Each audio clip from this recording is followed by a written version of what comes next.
안녕하세요. 드라마의 찐시민 남자 리뷰어저입니다. 공찬이 나정이의 팔찌를 확인하기 위해 급하게 다녀가느라 열어놓고 갔던 진실의 방. 수재는 공찬을 찾기 위해 옥상에 올라갔다 결국 판도라의 상자를 열고 말았습니다. 운명의 날, 기획 의도에 나와 있듯 설렘에 대한 대가는 혹독했습니다. 자신이 지금껏 좋아했던 공찬은 사라지고 10년 전 억울한 옥살이의 분노만 가득 찼던 소년이 사진 속에 들어있었죠.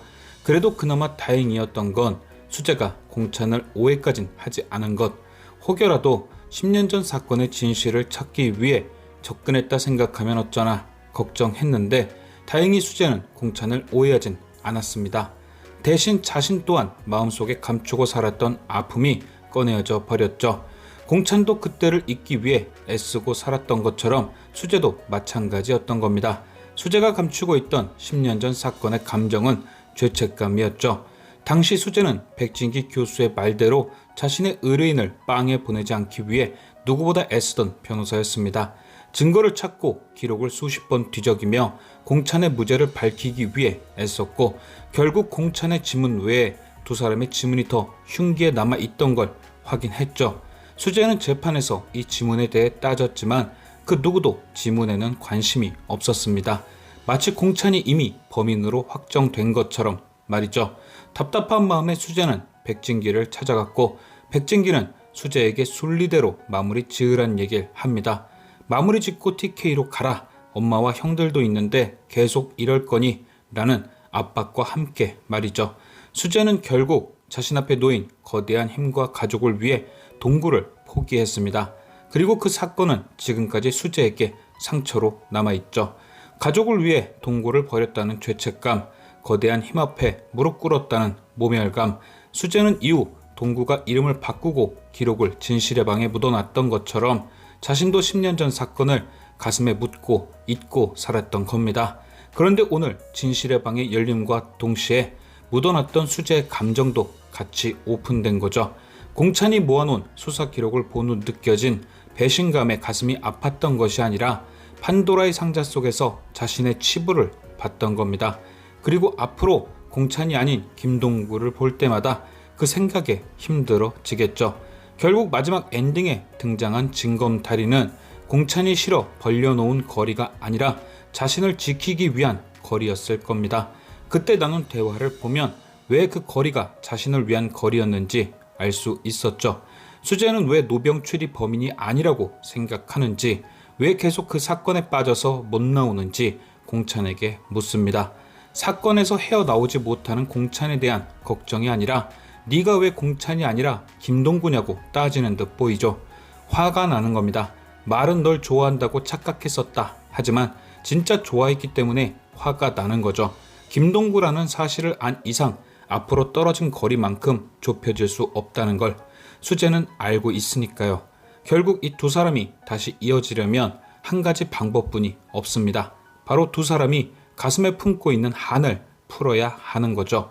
두 사람 사이에 놓인 거리를 지우는 방법은 그것뿐입니다. 그 사건이 해결된다면 공찬은 김동구라는 이름 안에 놓인 트라우마가 지워질 테고 수재는 마음속에 숨겨놨던 짐들이 사라질 테니까요. 한수바이오 매각이고 뭐고 결국 공찬과 오수재가 해피엔딩으로 가기 위한 가장 중요한 일은 바로 10년 전 사건의 해결. 그러므로 내일 12회부터는 꼬마 탐정단과 오수재의 마지막 사건이 시작될 겁니다.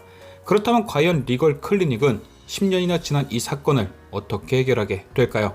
공찬이나 혹은 누군가가 사건에 대한 자료는 갖고 있겠지만 진범이 잡힌 사건이니만큼 물적 증거는 사라졌을 가능성이 높습니다. 그렇다면 남은 건 모아놓은 자료를 기반으로 한 관련자에 대한 조사가 가장 가능성이 크겠죠. 그리고 그 중에서 제일 중요한 건 지금 잡혀있는 노병출이 진범이 아니라는 확신이 최우선입니다. 그가 진짜 진범이 맞다면 더 이상의 의혹은 무의미하니까요.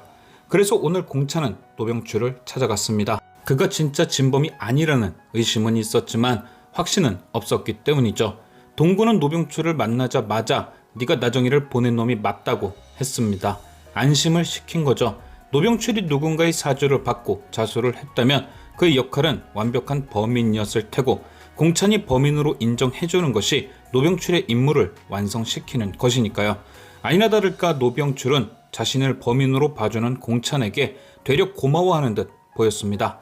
공찬은 이후 노병출에게 나정이를 왜 바다에 버렸냐고 질문했는데요. 이에 노병출은 주검을 버릴 땐 바다만한 곳이 없다. 특히나 그곳은 조류가 심해 알아서 먼 바다로 끌고 가준다. 그래서 묻거나 어디에 담을 필요 없이 그냥 버리면 된다는 교과서 같은 답을 해줍니다. 이로써 공찬은 노병출이 진범이 아니라는 확신을 갖게 됩니다. 찬이가 확인한 나정이의 백골은 어딘가로 떠내려 가지도 않은 채 묻혀 있었고 묶여 있었으며 담겨 있었으니까요. 노병출이 진범이 맞다면 기적이 벌어진 것이지만 결국 이 대답은 그가 범인이 아니라는 결정적 진술인 거죠. 그리고 노병출은 또 하나의 큰 실수를 했습니다. 바로 자신이 범인이 된 대가로 받기로 했던 것을 공찬에게 알려준 것. 이것은 어떻게 사용하냐에 따라 공찬에게 큰 무기가 됩니다. 바로 거래 당사자들을 흔들기 딱 좋은 재료인 거죠. 10년 전 그 사건에 연관된 자들이 드러나지 않았던 이유는 그들이 완벽한 고리로 단단하게 연결되어 있기 때문입니다. 하지만 아무리 단단한 고리일지라도 한 군데가 끊어지면 그것은 더 이상 고리의 역할을 못하는 것. 노병출의 저 거래 정보를 잘만 이용하면 단단한 고리가 서서히 흔들리게 되는 거죠. 11회에 등장했던 과거 회상 장면을 보면 최태국은 서준명에게 김동고를 범인으로 만들라는 지시와 이후 노병출을 범인으로 만들라는 지시까지 내렸습니다. 그리고 서준명은 최태국의 명령대로 노병출에게 10년 후 가석방이라는 약속을 한 후 그를 진범으로 자수시켰죠. 최태국, 서준명, 노병출이 하나의 고리인 것. 만약 공찬이나 수재가 노병출에게 들은 얘기를 서준명에게 흘린다면 서준명은 반드시 반응을 보일 겁니다. 불안하겠죠. 노병출이 어떤 얘기를 어디까지 했는지 알 수 없으니까요. 그렇다면 당연히 서준명은 그 불안함을 해소하기 위해 자신의 윗선인 최태국을 찾아갈 겁니다. 노병출이 아무래도 뭔가를 공찬에게 얘기한 것 같다. 어쩌면 좋냐고 말입니다. 12회 예고편에 나왔던 서준명의 모습이 이 예상과 많이 비슷하죠. 리걸 클리닉에 인사를 하러 왔던 서준명에게 최윤성과 오수재가 10년 전 사건에 대한 얘기를 하고 잠잠했던 그때 그 일이 다시 입에 오르내리자 불안한 마음에 서준명은 최태국을 찾아갔고, 그런데 자신의 하소연에 최태국의 반응이 시원치 않자 대표님은 지금 상황을 즐기시는 것 같다 라며 비꼬는 장면. 그런데 만약 저 상황에 노병출 얘기까지 껴있다면 그 불안감은 배가 될 테고 최태국도 마냥 웃고 있진 못하겠죠. 그렇다면 다음 순서는 말이 새어나온 노병출의 제거, 불안함의 싹을 잘라버린다. 하지만 이 방법은 단점이 존재합니다. 바로 최태국의 불안감은 사라지지만 서준명의 불안감은 커지는 거죠. 자신도 언젠가는 저렇게 제거될 수도 있는 거니까요. 결국 노병출의 입에서 나온 거래 대가와 10년 전 사건에 대한 공론화 하나, 이 두 가지만으로 10년 전 악의 고리는 충분히 흔들릴 수 있다. 과연 서준명은 자신의 안전을 위해 최태국을 배신할 수 있을 것인지. 지금까지 시청해주신 여러분께 감사드리며 리뷰어제는 또 다른 리뷰로 돌아오겠습니다.